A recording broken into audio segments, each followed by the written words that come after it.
Bem-vindos de volta, galera! Mais uma sessão aqui no nosso palco global que está sendo transmitido para todo o mundo. Pessoal, estamos de volta aqui.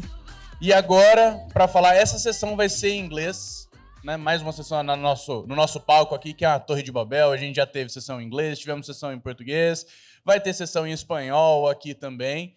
Então, eu queria chamar no palco para falar sobre Driving Cultural Change with Cloud Adoption, Eric Seco, Head of Sales for ISVs at AWS.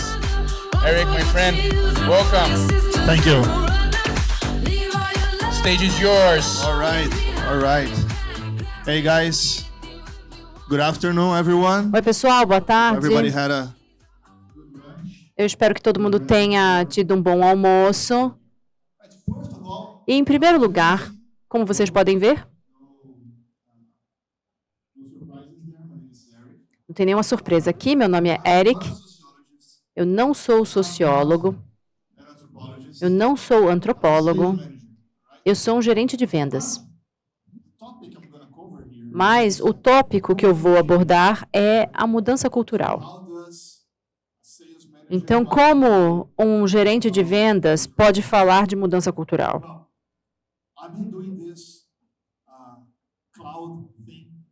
Bom, eu tenho trabalhado com nuvem há bastante tempo. Eu entrei na AWS quase 6 anos atrás.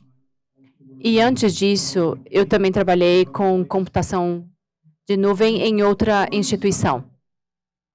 Ao longo do tempo, eu reparei, e eu acho que vocês também meio que sentem a mesma coisa nas suas empresas, que cada vez que algo está para mudar, ou alguma coisa diferente vai acontecer, um projeto, uma tecnologia, as pessoas ficam ansiosas.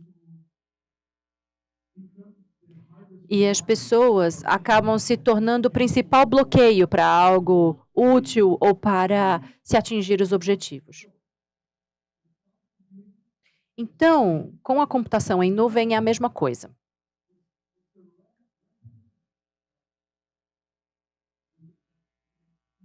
Mas é raro a gente experimentar uma transformação desse tamanho no mundo inteiro com uma tecnologia. E a computação em nuvem está permeando as nossas vidas em diferentes áreas. Eu muitas vezes brinco com isso e acho que é uma analogia interessante. Se você pegar seu celular, cada app está trabalhando com computação em nuvem. Para quase tudo. Se você usa um app no celular, as chances é que eles estejam hospedados na nuvem. Então, isso mudou as vidas e as empresas. Essa é a agenda da minha palestra hoje. Nós vamos falar um pouquinho sobre cultura e performance, o que é cultura, quais são as tendências que temos visto na AWS. Vou falar um pouquinho da nossa cultura e como isso ajuda a promover a mudança quando precisamos. E a primeira coisa é a transformação em nuvem. É isso que está por trás da mudança cultural que nós temos visto nas empresas e que as empresas estão tentando realizar. Então, em primeiro lugar, na Amazon. Quantos de vocês aqui, levantem as mãos, que sabem o que é AWS? A Amazon Web Services. 1, 2... Ok, obrigada, gente. Então, muitos conhecem. Com a AWS, vocês conseguem, então, rapidamente e facilmente ter acesso a muito poder computacional, ou até um pouquinho só, mas para quase tudo no ambiente de infraestrutura ou de TI. Então, é possível trabalhar com uma máquina virtual ou ter acesso a serviços de aplicação, banco de dados, machine learning, tudo isso de forma rápida e disponível instantaneamente. E você só vai pagar, digamos assim, de uma forma que nós chamamos de pay as you go. Então, você paga por minuto ou por 30 dias. Então, você paga à medida que usa. E isso ajuda a reduzir os custos de inovação e, basicamente, a velocidade da inovação é, na verdade, a questão mais importante ou o driver mais importante para as empresas para adotar a nuvem. Mas quando a gente fala sobre agilidade, não é assim que as empresas operam. Elas querem ser rápidas, elas dizem que querem ser rápidas, mas, na verdade, nós fomos treinados a vida inteira para evitar as mudanças. Porque as mudanças são difíceis. Mudar gera incerteza. E nos negócios, a gente quer algum tipo de certeza, certo? Então, isso meio que atrapalha a adoção da nuvem como uma estratégia de negócio. Então, sem dúvida, a nuvem vai ter um impacto em como fazemos negócios hoje em dia. Vocês não precisam acreditar em mim, vocês podem acreditar na Gartner, porque eles são uma melhor fonte de informação, e eles reconheceram que realmente o conhecimento, o mindset e o comportamento são as principais forças que interferem na agilidade ou na capacidade ou mesmo na vontade dos funcionários em adotarem a nuvem. Ou até mesmo para chegar no objetivo desejado das empresas. Eu vou dar um exemplo pessoal, então. Eu tenho ajudado clientes a adotarem o SaaS e a nuvem por um bom tempo. Mas eu tenho um exemplo muito vívido na minha mente de uma grande empresa de software no Brasil. Eles estavam sempre dizendo, nós vamos adotar a nuvem, a gente agora é cloud first, a gente vai vender só SaaS. Mas é preciso alinhar suas ações com as suas palavras. E aí eu lembro que toda vez que um executivo de vendas ou um representante de vendas daquela empresa colocava muitas oportunidades de vender SaaS no CRM, mas na primeira dificuldade que aparecia, eles imediatamente voltavam para um sistema de venda tradicional. E o motivo por trás disso não é porque eles não gostavam de SaaS, eles sabiam que era mais fácil. Mas a empresa não tinha mudado como eles faziam o pagamento de comissões da equipe de vendas. Então, como no SaaS você paga taxas mensais e você está vendendo licenças e você meio que paga tudo adiantado, as comissões também eram todas adiantadas. Então, digamos assim, a equipe de vendas não tinha nenhum incentivo financeiro para fazer de outra forma. Então, isso ficou muito vívido na minha memória. Então, a gente não está falando só de conhecimento e mentalidade e comportamento. As ferramentas todas também precisam estar alinhadas. Então, o que é cultura, no fim das contas? Eu gosto muito dessa frase. A cultura é o jeito que a gente faz as coisas aqui. No outro dia eu estava conversando com um colega e ele estava me dizendo que as crianças dele estavam começando a ir para o colégio. E nos Estados Unidos tem aqueles ônibus amarelos para levar as crianças para o colégio. É diferente do Brasil e em outros países na América Latina, mas é muito comum para os americanos. Quando as crianças chegaram do primeiro dia de aula, elas falaram: pai, a gente era as crianças novas e logo que eu entrei no ônibus, eu tentei sentar no fundo do ônibus e alguém me disse: ó, vocês acabaram de chegar, vocês são os mais novos, então vocês sentam na frente. Então, o coordenador do ônibus tinha definido que os mais novos sentam na frente e os mais velhos sentam no fundo. Então, isso é um exemplo da cultura acontecendo nas nossas vidas. E isso se aplica a gente também nas empresas. Como vocês podem ver, isso envolve valores, crenças, práticas do dia a dia na sua empresa. Não é só no ônibus, né? Na sua empresa, você sabe como as coisas são feitas lá. E toda vez que você tenta fazer algo um pouquinho diferente, alguém pega e vira, olha, é assim que a gente faz. E aí você volta para o jeito tradicional, ou o jeito antigo, porque é assim que a gente faz coisas aqui. Então, eu queria falar um pouquinho sobre a nossa cultura. Eu vou ser bem rápido aqui, porque eu acho que a maioria das pessoas já ouviu falar que a Amazon tem essa cultura de ser obcecado pelos clientes e nós queremos ser a empresa mais voltada para os clientes no mundo. Esse é o nosso objetivo.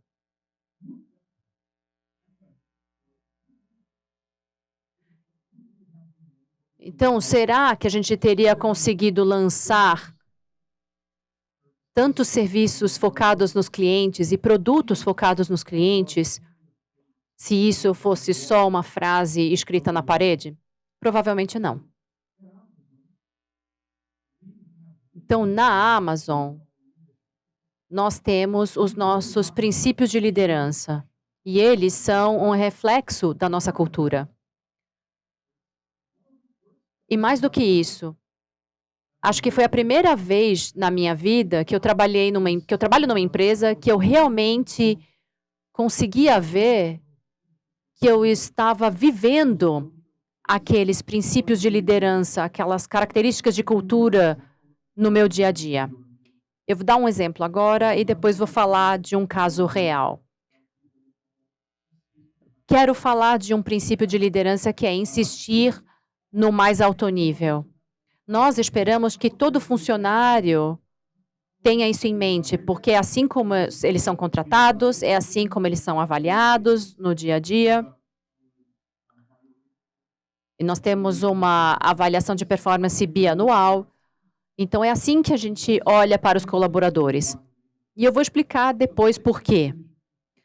Mas nós temos esse princípio de liderança que falam que os líderes têm um alto nível. Muitas pessoas pensam que esses padrões são muito altos, mas os líderes continuam a subir os padrões para que suas equipes entreguem produtos de alta qualidade. Os líderes garantem que os defeitos não se perpetuem, que os problemas sejam resolvidos.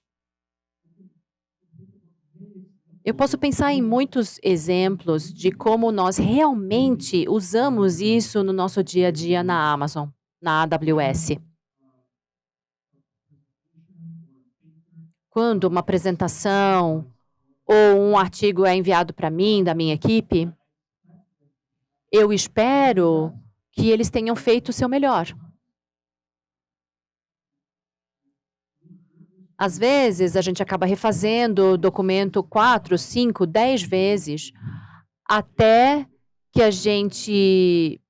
ele tenha a qualidade que a gente espera. Isso vale para desenvolvimento de produto, para o lançamento de algum serviço da AWS. E a gente promove isso no dia a dia. Essa é a nossa cultura. Isso é parte de como a gente faz as coisas na AWS. E o fato de reforçar isso diariamente é o que torna essa característica uma parte real da nossa cultura. É como eu disse antes. Para qualquer tipo de mudança, eu não sei se todo mundo em casa está me vendo, mas quando a gente fala de adoção da nuvem, o maior desafio não é a tecnologia, apesar de ter muitas variáveis e muitas coisas para serem aprendidas. A maior dificuldade são as pessoas e os processos que precisam mudar e se adaptar.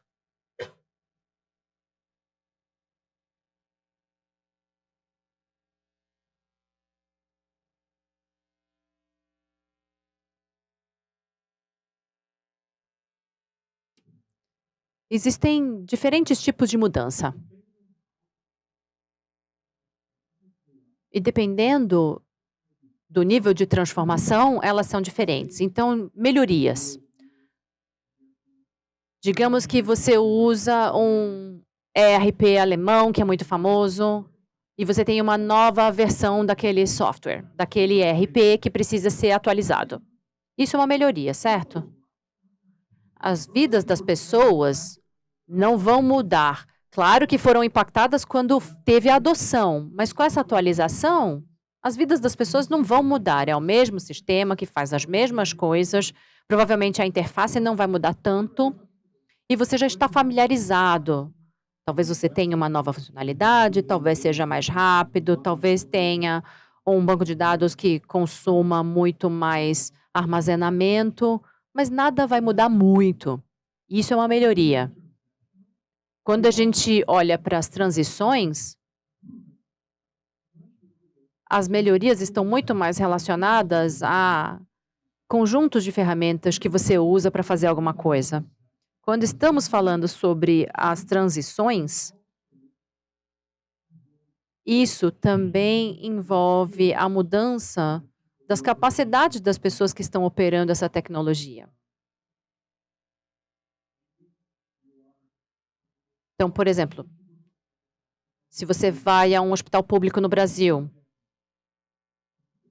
muitos deles, até alguns anos atrás, usariam um formulário por escrito. Então, você preenche um formulário e tudo era manual. Quando começaram a usar os prontuários digitais, isso envolveu uma mudança também no conhecimento e na capacidade das pessoas operando os sistemas. Então, isso também envolve um conjunto de capacidades. Agora, voltando para a adoção da nuvem.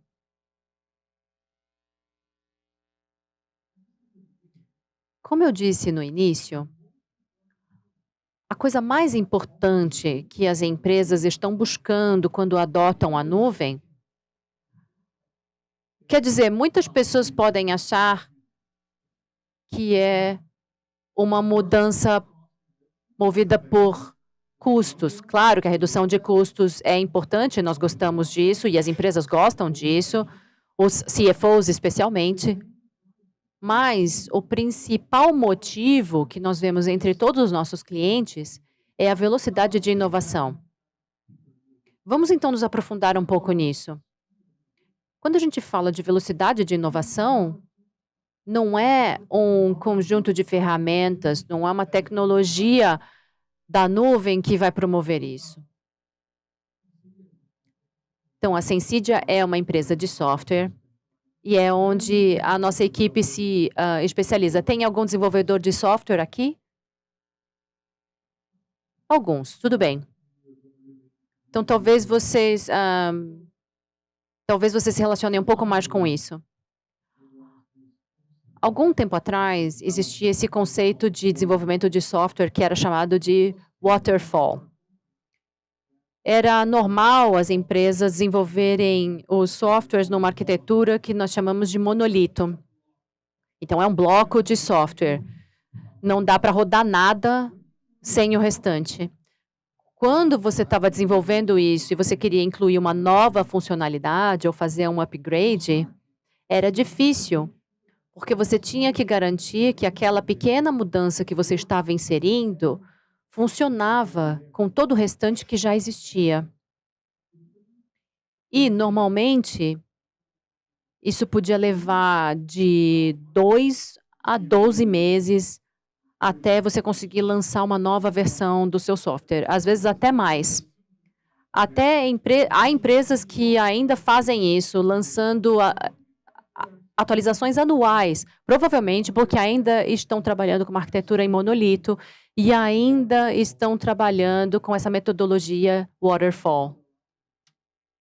A nuvem nos permite, e permite que vocês, enquanto empresa, mudem isso. Mas, para mudar isso, vocês precisam treinar as pessoas para que elas melhorem suas habilidades, seus conhecimentos. Você precisa mudar os seus processos, porque se você tem uma equipe de 500 desenvolvedores e líderes de produto, eles vão começar a desenvolver de forma ágil, utilizando uma arquitetura de microserviços. Isso traz uma mudança profunda nos processos da empresa também. Não somente na tecnologia, não é só uma habilidade que você tem que aprender. A empresa como um todo precisa aprender. E pensando na terceira coluna, nós listamos aqui muitas coisas que as empresas mudam para, de fato, tirar proveito da transformação que a nuvem pode trazer. Então, começa com uma mudança na comunicação, que está alinhada às anteriores, mas é importante contratar de forma diferente, avaliar as pessoas de forma diferente também. E as suas equipes de suporte vão se comportar de forma diferente. A força de vendas vai vender de forma diferente. A compensação ou os benefícios pagos à força de vendas devem mudar. A forma como você contrata as pessoas, treina as pessoas, tudo na empresa irá mudar. Muitas vezes, até os executivos mudam, dependendo da profundidade dessa transformação para a empresa e da capacidade daquele indivíduo mudar junto com ela. Então, é algo realmente muito amplo. E no próximo slide, ele é um pouco diferente. Hoje de manhã, nós decidimos que todas essas sessões aqui seriam em inglês, então eu vou traduzir para aqueles que estão em casa também. Então, eu vou falar sobre um caso muito interessante aqui no Brasil, que é o Itaú. Para aqueles que não sabem, o Itaú é a maior instituição financeira da América Latina. E eles começaram uma jornada para a nuvem há alguns anos. E é até engraçado, porque alguns de vocês podem olhar para o Itaú e falar: bom, é fácil, você é o Itaú. Você tem praticamente acesso a recursos infinitos, você tem uma equipe imensa e pode fazer o que quiser, porque todos esses recursos estão ali à mão.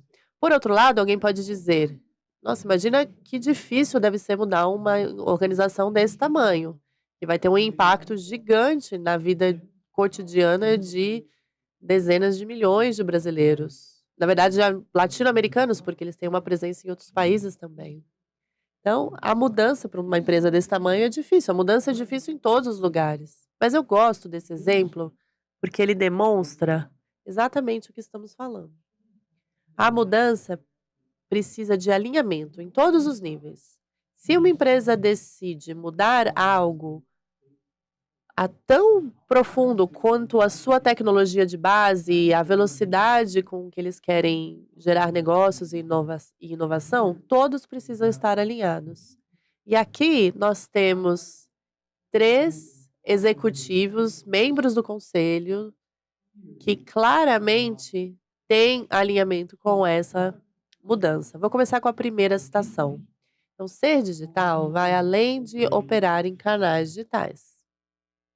É uma mudança cultural que requer diferenciais na forma de operar e pensar em novas soluções. Então, essa foi uma declaração do CIO em 2022, quando eles já estavam passando pela transformação para a nuvem. Eu admiro bastante o Milton Marhuli, o CEO do Itaú Unibanco, porque se nós olharmos para a estrutura do banco hoje, eles não têm muitos executivos, pelo menos não no papel. Eles reportar para o CEO são os diretores. Quem reporta para o CEO são os diretores. Então, eles simplesmente eliminaram o nível de gestão para que a empresa se tornasse mais ágil, mais veloz. E o que eu gosto do que ele disse foi que a citação é: não queremos áreas de inovação, uma área específica para isso, porque inovar é trabalho de todos. E isso é bastante profundo, ou seja, como você possibilita que todos na organização possam de fato inovar. Pensem quão difícil é fazer isso na maior instituição financeira do país. E você atua numa indústria com muita regulamentação, você não pode fazer mudanças da forma que quer por conta da regulamentação, mas se um gerente de agência identifica algo que possa ser melhorado, eles querem que ele consiga fazer isso rapidamente e, caso funcione, que ele consiga implementar isso em outros lugares, em outras agências da empresa. E isso é verdade para a equipe de dados, que trabalha com analytics e machine learning. Isso é verdadeiro também para a equipe de pagamentos, para a equipe que faz os principais serviços financeiros. Então, todas as equipes dentro do Itaú hoje têm a possibilidade de inovar mais rápido. E a última citação, ela foi dada há 2 semanas. Pensando na nuvem, o banco já está com 50% da plataforma rodando na nuvem. E como não é todos os sistemas que passarão pela migração, isso significa que 70% do caminho da modernização de nuvem já está feito. Então, isso começou há 3 anos. É possível. É possível criar uma mudança rápida e real caso todos estejam alinhados. Agora, eu queria trazer algo que esteja diretamente relacionado com a Sensidia. E eu acho que com todos também. Geralmente as pessoas dizem que a nuvem tem sabores diferentes. Pode ser infraestrutura como serviço, software como serviço, que é o SaaS. Ou como vocês chamam, né, de SaaS. E o que é bom é que quanto mais você sobe de infraestrutura até software como serviço, mais fácil é para uma organização adotar e ser mais ágil e gerar essa mudança. Porque aí é preciso pensar sobre as últimas partes. Ou seja, aquelas últimas engrenagens que precisam trabalhar juntas e pelas quais vocês são responsáveis. A Forrester fez uma análise há alguns anos. E o principal motivo para a transformação digital entre as empresas avaliadas é a adoção de SaaS, ou seja, a adoção de software como um serviço. Eu vou trazer um exemplo do que é SaaS e do que não é. Então, caso você compre um software e eles enviam para você uma caixinha, um CD ou um link para você instalá-lo no seu computador, no seu servidor, isso não é SaaS. Isso é só você comprando um produto de software. Mas, caso você comece a usar o Salesforce, um CRM, ou o Pipedrive, ou há muitos outros, né? E eles entreguem para você um ID e uma senha. E com eles você acesse uma aplicação no seu telefone ou um link no seu navegador e você já começa a utilizar o produto. Isso sim é SaaS. E essa é a velocidade de contratação, implementação e de uso, né? Então é por isso que SaaS é o principal motivo para a transformação digital. E também, só como um comentário paralelo, SaaS é onde está a maior parte da receita da nuvem. E a Sensidia é um dos nossos principais parceiros no Brasil, na América Latina, na verdade. E agora, essa parceria está se expandindo internacionalmente com escritórios nos Estados Unidos também. Então, na AWS, nós temos esse conceito, ou uma ferramenta, na verdade, chamado AWS Marketplace, onde as empresas de software podem fornecer as suas soluções através desse marketplace. É como se fosse um marketplace comum da Amazon. Às vezes você tem um vendedor terceiro oferecendo seus produtos ali, e aqui é exatamente a mesma coisa. Então, hoje, caso você trabalhe numa grande organização e você já use a AWS e você queira ter essa facilidade de contratação e de implementação para uma solução de gestão de APIs, vocês podem acessar o marketplace da AWS e comprar a Sensidia ali. E eu fico muito feliz em dizer isso, porque não há ainda muitas empresas no Brasil que fazem isso. Mas a Sensidia já faz isso globalmente com a AWS. Com alguns casos de uso, alguns exemplos muito interessantes da América Latina, incluindo bancos, incluindo empresas de tecnologia também.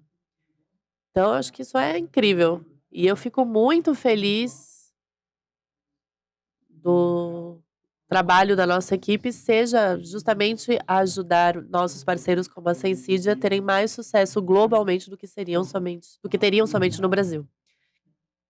Bom, depois de ter falado isso sobre nosso incrível parceiro Sensidia, eu gostaria de agradecer a todos vocês.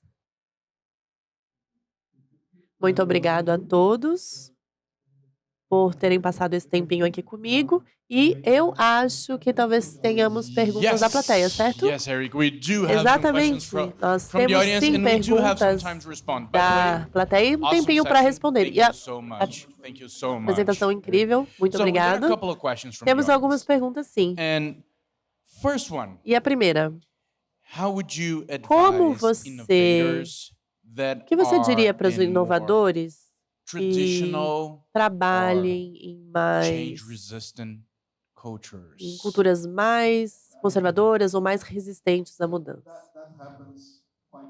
Isso acontece com bastante frequência. Eu acredito que a mudança pode ocorrer de duas formas: de baixo para cima ou de cima para baixo. É claro que é melhor se você tem um alinhamento e os executivos da empresa tenham comprado a ideia, mas todos na empresa, mesmo assim, precisarão estar juntos, né, para que isso aconteça. Ninguém consegue fazer isso sozinho. Então, a equipe de baixo para cima, desenvolvedores, gestores, eles não podem também fazer isso sem a adoção dos executivos, porque são eles que têm o poder de dizer, ó, a gente vai fazer as coisas como a gente sempre fez ou não. Então, primeiro, eu acho que precisamos demonstrar os benefícios de sermos mais rápidos, mostrar os benefícios desse fluxo de receita ou da geração de novas fontes de receita, que talvez levassem anos a serem desenvolvidas caso trabalhássemos da forma tradicional. E se você já está numa cultura mais ágil, na nuvem, você, né, consegue se beneficiar disso mais rapidamente. Eu posso dar um exemplo disso. Durante a pandemia, um dos nossos parceiros, que é uma plataforma de comércio digital, e todo mundo estava em casa. Eles já vendiam muito, né, porque estava todo mundo em casa. Mas o que aconteceu é que os podcasts e os videocasts ganharam muita popularidade. Eles já existiam, mas não eram tão conhecidos antes. E aí eles viram que vender através de vídeo era uma coisa que poderia ter um impacto muito grande. Então, em 3 meses, eles desenvolveram uma versão teste. Como é que chama? Uma versão demo. Mas em 3 meses, eles tinham algo pronto para fazer entrar em produção. Uma plataforma de live streaming, de transmissão ao vivo, conectado com a sua plataforma de comércio digital. Então, basicamente, você estava assistindo um vídeo no TikTok, e se você quisesse comprar aquele produto do vídeo, você clicava, via o preço e comprava instantaneamente através do vídeo. E tudo isso foi feito em 3 meses. Isso não seria possível no ambiente tradicional. That is awesome. incrível. E ainda nesse mesmo assunto, como você vê o comportamento dos clientes ou dos consumidores gerando essas mudanças? Porque é uma mudança de fora para dentro, certo? Quando o seu cliente, o seu consumidor espera um nível diferente de serviço e isso acaba levando à mudança, né?